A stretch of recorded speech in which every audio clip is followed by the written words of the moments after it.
Right Chandrasekhar గారు, మీ పార్టీని రోజుకి ఒక్కొక్కరుగా వీడుతున్నారు.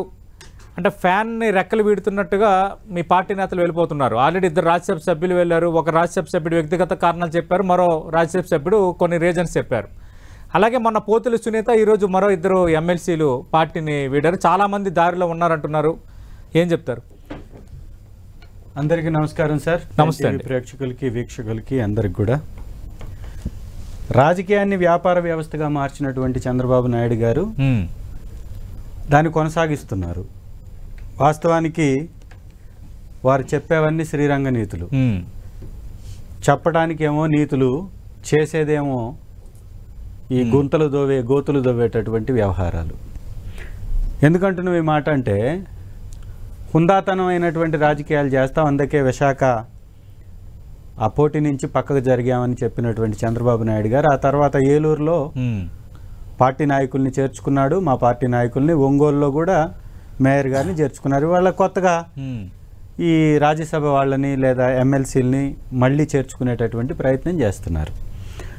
అవకాశాల కోసం లేకపోతే ఆర్థిక లావాదేవీల కోసం పార్టీలు మారేటటువంటి వాళ్ళు సర్వసాధారణంగా ఉంటారు. కానీ ఒక పార్టీని నడిపేటటువంటి వ్యక్తి హుందాగా ఉండాల్సినటువంటి అవసరం ఉంటుంది. చంద్రబాబు నాయుడు గారు 42 సంవత్సరాల్లో ఏ హుందాతనాన్ని వారు రాజకీయాల్లో ప్రదర్శించలేదు, ఏ సిద్ధాంతాలని వారు నియమాలని పాటించలేదు. ఎందుకంటున్నామంటే వారు చెప్పే మాటకి చేసేటటువంటి పనికి పొంతన ఉండదు, పోలిక ఉండదు. వారు ఇవాళ రాజ్యసభ మెంబర్లను తీసుకోవచ్చు, ఎమ్మెల్సీలను తీసుకోవచ్చు, వాళ్ళని రాజీనామాలు చేసి వస్తే తప్ప తీసుకోమని ఏదో మభ్యపెట్టి మారడికాయ చేసేటటువంటి కార్యక్రమాలు చేయొచ్చు. కానీ ప్రజలందరికీ తెలుసు, ఎమ్మెల్సీగా రాజీనామా చేసినటువంటి వ్యక్తి మళ్ళీ గెలిచే అవకాశం లేదు. ఎందుకు అంటే ఎమ్మెల్యేల సంఖ్య మాకు తక్కువ ఉంది కాబట్టి, ఎమ్మెల్యేల సంఖ్య వాళ్ళకి ఎక్కువ ఉంది కాబట్టి, రాజీనామా చేసినా ఎట్లయినా వాళ్లే గెలుస్తారు కాబట్టి ఇవాళ వీళ్ళతోటి రాజీనామాలు చేపించి సూట్ కేసులు కొట్టి ఆ తర్వాత మిగిలిన వాళ్ళకి రాజ్యసభ సీట్లో లేకపోతే ఎమ్మెల్సీలో ఇస్తారు. మా పరిపాలనలో ఎస్సీలని, ఎస్టీలని, బీసీలని అన్ని రకాలైనటువంటి పదవుల్లో పెట్టినటువంటి ప్రభుత్వం మాది. బీసీకి రాజ్యసభ సీట్ ఇచ్చాం. గతంలో చంద్రబాబు నాయుడు గారు ఒక్క పర్యాయం మాత్రమే ఇచ్చాడు. మేము ఎంతమందికి 4 బీసీలకి రాజ్యసభ సీట్లు ఇచ్చాం. అలాంటి వారితోటి వాళ్ళ రాజీనామాలు చేపించి పార్టీలోకి చేర్చుకోవడం ఎందుకు అంటే, పెద్ద పెద్ద వ్యక్తులుగా ఉన్నటువంటి వ్యక్తులు, కిలారు రాజేష్ గారు లాంటి వాళ్ళకి యొక్క పేర్లు కూడా వినపడుతున్నాయి రాజ్యసభ సీట్ రేస్ లో. అంటే బీసీలతోటి రాజీనామాలు చేపించి ఓసీలకు కట్టబెట్టేటటువంటి ప్రయత్నం. ఒకరు మీరు చెప్పేది నిజమైతే మరి మోపిదేవి వెంకటరమణ ఇంకా 2 ఏళ్ల పదవీ కాలం ఉంది, అంత మంచి పదవిని వదులుకొని ఎందుకు వెళ్ళిపోతారు? నిజంగా కోటలు వేరొకరికి ఇచ్చే ఆలోచన చంద్రబాబు నాయుడు చేస్తుంటే అలాంటి గ్యారంటీ లేకుండానే వీళ్ళు రాజ్యసభ లాంటి ఒక పదవిని అలాగే పదవీ కాలాన్ని వదులుకుంటారు. ఎందుకు వదులుకుంటున్నారు అనుకుంటున్నారు మీరు? ఆ రాజ్యసభ సీటో లేకపోతే ఇప్పుడున్నటువంటి ఆ ఎమ్మెల్సీ సీటో వారికే దక్కొచ్చు. ఎందుకంటే వైఎస్ఆర్ కాంగ్రెస్ పార్టీ యొక్క బలం తక్కువగా ఉంది కాబట్టి, ఎమ్మెల్యేల సంఖ్య తక్కువగా ఉంది కాబట్టి, ఎమ్మెల్యేల ద్వారా ఎన్నుకోబడేటటువంటి ఏ ఎమ్మెల్సీనైనా కానీ వాళ్ళు కైవసం చేసుకునే అవకాశం ఉంది. కాబట్టి రాజీనామా అనేది ఒక డ్రామా. ఈ డ్రామాల పేరుతోటి రాజకీయాలు చేయడం తప్ప, వారు రాజీనామా చేసి మళ్ళీ రాజకీయాల నుంచి దూరం అవుతానంటే మనం వారి యొక్క చిత్తశుద్ధిని మనం స్వాగతించవచ్చు. వారు పార్టీ మారుతూ రాజకీయాలు చేస్తూ వారు ఓడిపోయినా కానీ ఎమ్మెల్సీ ఇచ్చి మంత్రి పదవి ఇచ్చిన తర్వాత ఇవాళ కష్టకాలంలో పార్టీని వీడడం అంటే పార్టీకి నష్టం చేయడమే కదా. సో ఇలాంటి రాజకీయం ఎవరికి ఉపయోగకరం? ఖచ్చితంగా తెలుగుదేశం పార్టీకి ఉపయోగకరం, లేదా కూటమి పార్టీకి ఉపయోగకరం. కూటమి కోటలు బీటలు వారుతున్నటువంటి ఈ సమయంలో రాజకీయ లబ్ధి కోసం, ప్రశ్నించే గొంతులు లేకుండా చేయడం కోసం మీరు ఈ ప్రయత్నం చేస్తున్నారు. బీటలు వారుతున్నాయి, మంచి సిగ్నిఫికెంట్ నెంబర్స్ తో బలంగానే ఉన్నారు కదా, వాళ్ళ ముగ్గురు బెటర్ గానే ఉంది కదా. వారి దగ్గర నంబర్ మాత్రమే ఉంది సతీష్ గారు. ఇవాళ విద్యా వ్యవస్థను ఒకసారి తీసుకుందాం. విద్యని వీధిలో వదిలేసి విద్యాశాఖ మంత్రి విదేశాల్లో తిరుగుతున్నాడు. విద్యాశాఖలో గురుకుల పాఠశాలలో, విశ్వవిద్యాలయాల్లో, జేఎన్టీలో కలుషిత ఆహారం తిని వందల సంఖ్యలో పిల్లలు రోడ్డును పడుతున్నారు. మృత్యుఘోష ఇక్కడ వినిపిస్తుంది. అట్లాగే అనేక సంస్థలు, హోంమంత్రి గారు దిశ చట్టాన్ని తీసివేస్తానని చెప్తున్నారు. మహిళలకు భద్రత కల్పిస్తానని చెప్పినటువంటి ఈ చంద్రబాబు నాయుడు గారి కూటమి ప్రభుత్వం మహిళల కోసమే తెచ్చినటువంటి దిశ పోలీస్ స్టేషన్ ని, దిశ యాప్ ని, దిశ చట్టాన్ని రద్దు చేయడం ద్వారా ఇక్కడ ఉన్నటువంటి వ్యక్తులు వారు చాలా ఫ్రీగా ఈ అత్యాచారాలకు తెగబడుతున్నటువంటి ఉదాంతాలు కనపడుతున్నాయి. ఒక నంద్యాలలో ఒక మానసిక వికలాంగిరాలిపై కూడా అత్యాచారం జరిగింది. ఇవన్నీ ఎందుకు జరుగుతున్నాయి? వారికి భద్రతని ఇచ్చేటటువంటి చట్టాలని తొలగించేస్తున్నారు కాబట్టి ఇవన్నీ జరుగుతున్నాయి. రైట్. చంద్రశేఖర్ గారు, ఇక పార్టీ ఖాళీ అవుతుంది, ఇంకా వైఎస్ఆర్ కాంగ్రెస్ పార్టీకి భవిష్యత్తు లేదు, దాంతోనే ఇంకా నాయకులు ఒక్కొక్కరుగా బయటకు వచ్చేస్తున్నారు. అసలు మోపిదేవి వెంకటరమణ లాంటి నేతలు కూడా పార్టీని వేయడం ఏంటి? ఇది ఒక్కటి చాలదా ఒక కుండలో ఒక మెతుకు పట్టుకుని అది ఉడికిందో లేదో తెలియడానికి? ఇది దీపక్ రెడ్డి గారి కామెంట్స్. దీపక్ రెడ్డి గారు చాలా హుందాగా మాట్లాడతారు, కానీ తెలుగుదేశం విధానమే అది. చెప్పేవి నీతులు, చేసేవి బూతులు, తొవ్వేది గోతులు. ఈ 3 పదాల్లోనే వాళ్ళ యొక్క చరిత్రను మనం చూడొచ్చు. ఎందుకంటే పెంపుడు మీడియా వ్యవస్థలను కలిగినటువంటి కూటమి తెలుగుదేశం పార్టీ ఎవరిని సంప్రదించారో సంప్రదించకుండానే పార్టీలు మారుతున్నారని వార్తలు రాసేస్తున్నారా? క్రెడిబిలిటీ లేనటువంటి ఈ ఛానల్స్ ప్రతి ఒక్కరి మీద పార్టీలు మారుతున్నారని వార్తలు రాసేస్తారు. వాళ్ళకి వారుగా వచ్చేసి వారు వివరణ ఇచ్చారంటే వారి మీద ఎంత భయంకరమైనటువంటి ఒక తప్పుడు ప్రచారం జరిగితే వారు వివరణ ఇచ్చారు. అంటే వెళ్ళనటువంటి వ్యక్తుల మీద కూడా వార్తలు రాశారు అంటే మీ ఊహాజనితమైనటువంటి వార్తల, వారి యొక్క ఇమేజ్ ని డ్యామేజ్ చేసేటటువంటి వార్తల, కలుపుకోవాలని మీరు చేసేటటువంటి ప్రయత్నమా వారు చెప్పాలి. అంటే ఇద్దరు రాజ్యసభ సభ్యులు క్లారిటీ వచ్చేసింది. మిగతా 9 మంది రాజ్యసభ సభ్యులు కూడా వైసీపీతోనే ఉంటారు, నాది పూచి అని శాసనసభ్యుడిగా చంద్రశేఖర్ చెప్పగలరు. ఈరోజు నాని గారు కూడా పార్టీ మారారు, ఆయన కూడా అనేక విమర్శలు చేశారు, కేసినేని నాని గారు. మరి అవన్నీ కూడా కరెక్ట్ అని దీపక్ రెడ్డి గారు ఒప్పుకుంటున్నారా? పార్టీ మారేటటువంటి వ్యక్తులు చేసేటటువంటి వ్యాఖ్యల్లో సత్యం ఎంత ఉంటుందో అది అసత్యం ఉంటాయి అనేది ప్రతి ఒక్క 11 మందిలో 8 మంది మాత్రం ఆల్రెడీ డిసైడ్ అయ్యారన్న ప్రచారం కొంత బలంగా సాగుతుంది. అలాగే ఎమ్మెల్సీలు ఇప్పటికే 15 మంది ఓకే అయ్యారు, క్రమక్రమంగా 1 by 1 వస్తారు అని చర్చ జరుగుతోంది. మొన్న మీ ఎమ్మెల్సీ పోతులు సునీత ఎప్పుడైతే రిజైన్ చేసిందో ఆ రోజు ఈ డిస్కషన్ స్టార్ట్ అయింది. లేదు ఎవరో రారు, ఇంకా పార్టీని వేడరని మీ పార్టీ నేతలు కూడా మాట్లాడారు. But at the same time 48 గంటలు గడవక ముందే 2 ఎమ్మెల్సీలు ఈరోజు రిజైన్ చేశారు. సార్, రాజకీయాల్లో రాజీనామాలు అనేది, పార్టీ మారడం అనేది సర్వసాధారణంగా విలువలు విశ్వసనీయత లేనటువంటి వ్యక్తులు చేసేటటువంటి కార్యక్రమం, ప్రక్రియ. ఇది కొనసాగుతూనే ఉంటుంది. ఇది ఏపీలో కాదు, భారతదేశం మొత్తంలో కొనసాగుతుంది. తెలుగుదేశం పార్టీ నుంచి మేము చేర్చుకున్నామని వారు మాట్లాడారు. వారు ఒక్కసారి చూసుకోవాలా, అసెంబ్లీ సాక్షిగా ఎప్పుడు మా జెండాని వేసుకొని మీ యొక్క నాయకుడు ఎవరు కూడా, మీ యొక్క ఎమ్మెల్యే ఎవరు కూడా మీకు కనిపించి ఉండరు. ఒకసారి గమనించండి. పార్టీ మారాలి అని అనుకుంటే ఖచ్చితంగా రాజీనామా చేసి పోటీ చేసి రావాలని అనుకున్నాం. అయితే ప్రభుత్వానికి అనుకూలంగా మెలిగినటువంటి వ్యక్తులు ఉంటే ఉండొచ్చు, కానీ వారు మా వ్యక్తులు కాదే, మా పార్టీ సభ్యులు కాదే, అది వారు గమనించాలి. రెండవది, ఇవాళ పోటీ నుంచి తప్పుకున్నటువంటి విశాఖలో చూపించినటువంటి హుందాతనం ఎక్కడికి పోయింది అంటున్నాం. అక్కడ ఓడిపోతారు కాబట్టి, గెలవరు కాబట్టి హుందాతనం అనేటటువంటి మాటలు చెప్పి తప్పించుకొని ఇక్కడ మీకు సంఖ్యా బలం ఉంది కాబట్టి మీరు ఎట్టి పరిస్థితిలో రాజ్యసభ సీట్లని ఈ విధంగా కొనకపోతే మీ సంఖ్య పెరగదు కాబట్టి మీరు బేరసారాలు చేస్తున్నారు. ఎందుకు సార్? ఏకంగా ఈ రోజు ఉన్నటువంటి కేసులు కూడా కొట్టించేసుకునేటటువంటి ప్రయత్నాలు చేస్తుంది. వాస్తవం కాదా? నోటుకు ఓటు కేసులో చంద్రబాబు నాయుడు గారే పట్టుబడ్డది నిజం కాదా? ఇది మీకు ముందు నుంచి ఉన్నటువంటి అలవాటు కాదా?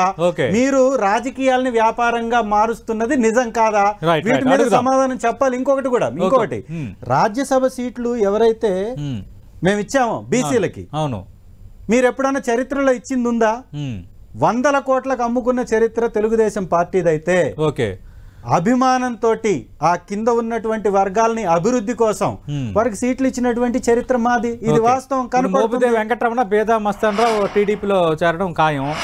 వాళ్ళకి రాజ్యసభ హామీ ఇచ్చారని మీరే చెప్తున్నారు. ఆల్రెడీ 2 బీసీ ఇచ్చారని నేను చెప్పట్లేదు. నేనేమంటున్నానంటే స్వార్థ రాజకీయాలు చేసేటటువంటి చంద్రబాబు నాయుడు గారి కూటమి ప్రభుత్వం బేరసారాలతోటి వీళ్ళందరినీ కూడా ఆక్కొట్టుకునే లాక్కునే ప్రయత్నం చేస్తుంది. దీపక్ రెడ్డి గారు, విశాఖలో కనబరిచిన శేఖర్ గారు, 1-2 మినహా మిగతా వాళ్ళందరూ వస్తారు. అది తెలుగుదేశం పార్టీకే కాదు, కూటమిలో ఉన్న భారతీయ జనతా పార్టీకి, జనసేనకి రావచ్చు అంటున్నారు. ఇంట్రెస్టింగ్ ఏంటంటే ఎమ్మెల్యేలు కూడా కొందరు డిస్కషన్స్ ఆర్ గోయింగ్ అని చెప్తున్నారు. దీపక్ రెడ్డి ఆ పార్టీ ఆయన సీనియర్ నేత, కీలక నేత.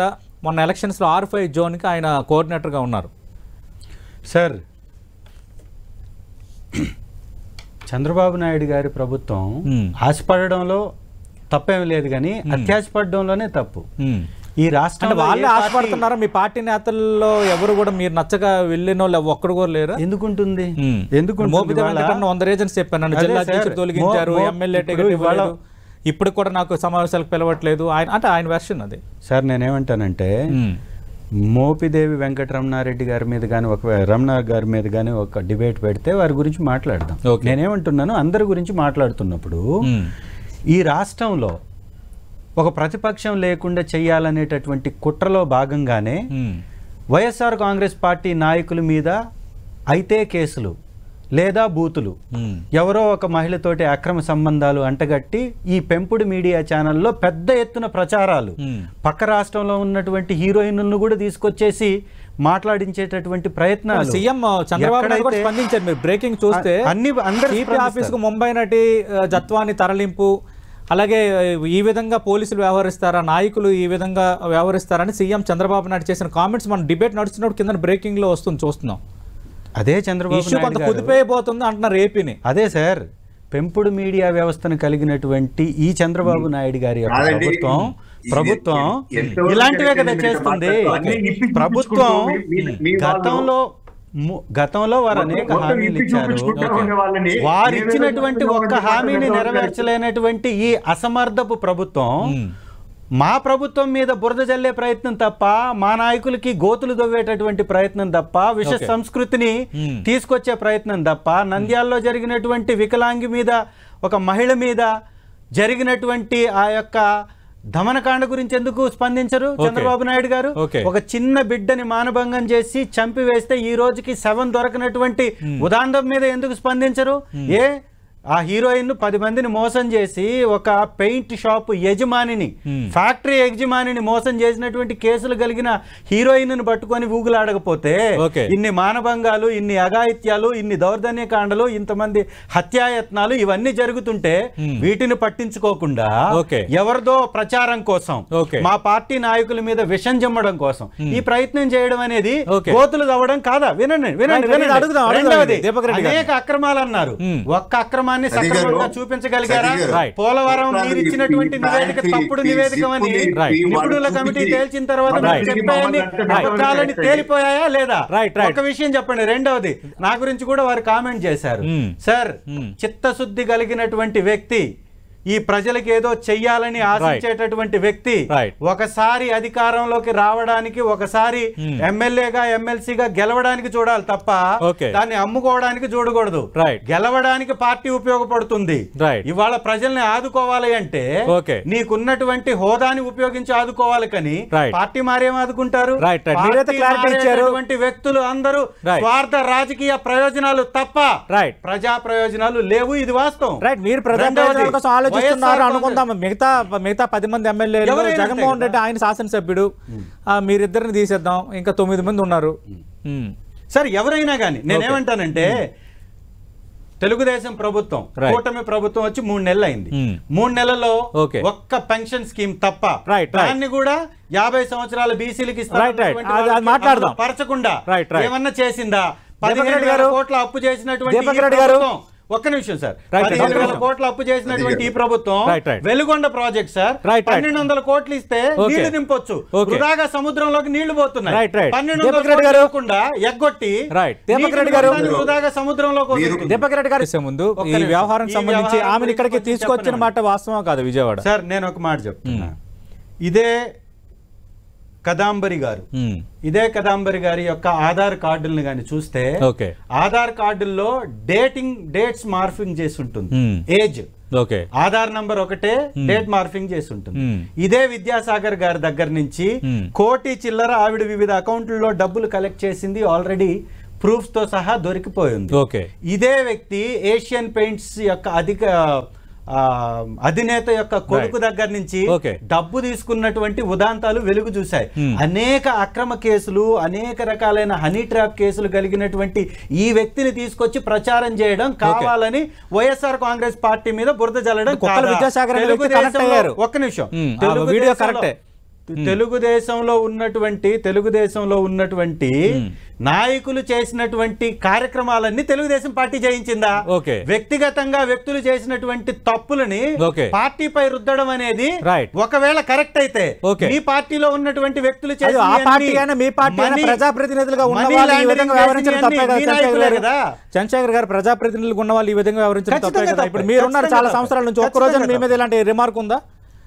చంద్రశేఖర్ మీద ఒక్క రోజు ఇలాంటి రిమార్క్ ఉందా? లేదు కదా. ప్రచారం చేయించడం తప్ప కాదా? ప్రభుత్వం హుందాగా వ్యవహరించాల్సినటువంటి అవసరం ఉందా లేదా? అది తప్పనుకుందా? ప్రజాప్రతినిధులుగా ఉన్న వాళ్ళు బాధ్యతగా ఉండడం కూడా ఖచ్చితంగా 800 మంది విషాహారం తిని ఒకే కాలేజీలో రోడ్డుకు వస్తే దాని గురించి మాట్లాడరు. 28 కెమెరాలు పెట్టి మహిళల యొక్క హాస్టల్స్ లో వారిని వీడియోలు తీస్తే దాని గురించి ఎవరు మాట్లాడారు? ఇంత పెద్ద ఎత్తున ట్రోల్ చేయడం కావాలని చేసేటటువంటి తప్పుడు ప్రచారం ఖచ్చితంగా అర్థమవుతుంది.